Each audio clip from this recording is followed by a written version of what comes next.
So, Robin, Yeah. tell us the outcomes of the Sydney World Pride Human Rights Conference. Yeah, thank you. It's a good question. So we were fortunate enough in Sydney earlier this year to host Sydney World Pride. And as part of Sydney World Pride, there was a Human Rights conference that was taken. This was the first time it had been held in the Southern Hemisphere. Yeah. And it enabled them to attract other people from the surrounding countries. So we had 57 countries attend with 1,800 delegates, which was fantastic.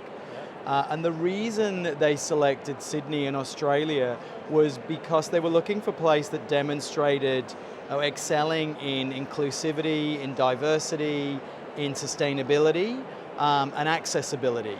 So they won the bid to host it. We worked with them through our bid fund program for the Human Rights Conference. And it was a fantastic conference, and it really did allow the destination to showcase all of those things that they selected it for. So the diversity, the inclusiveness. Our PCO Aranex did all the work on the ground with the event owners.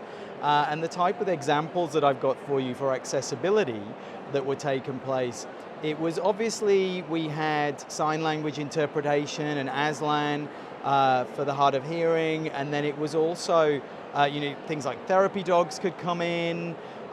We also made sure there was gender neutral bathrooms.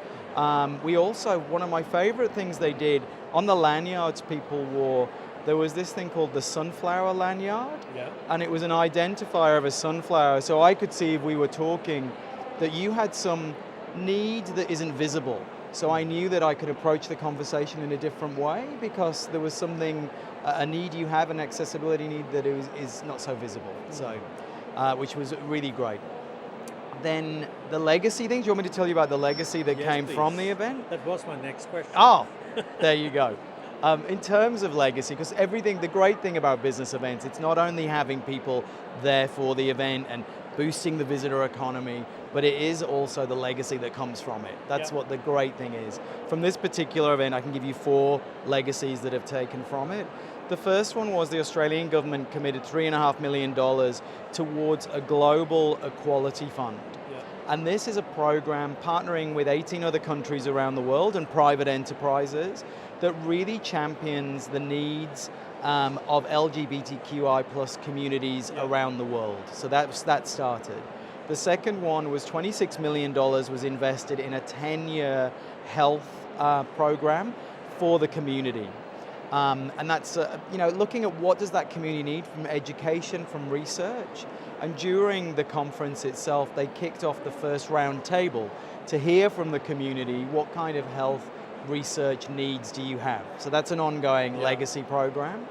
The third one was a new museum is starting in Sydney, which is called Qtopia, which is celebrating the lives and the communities and the history. And the last one is ICC, where the event was held in Sydney, the convention centre. They produce now a toolkit for planners on how do you best produce a event that is inclusive, takes into account diversity, to take all the learnings we had from this great one, to share them with our broader industry so they can also do the same. So a lot of legacies, great outcomes. Thank you very much. Thank you.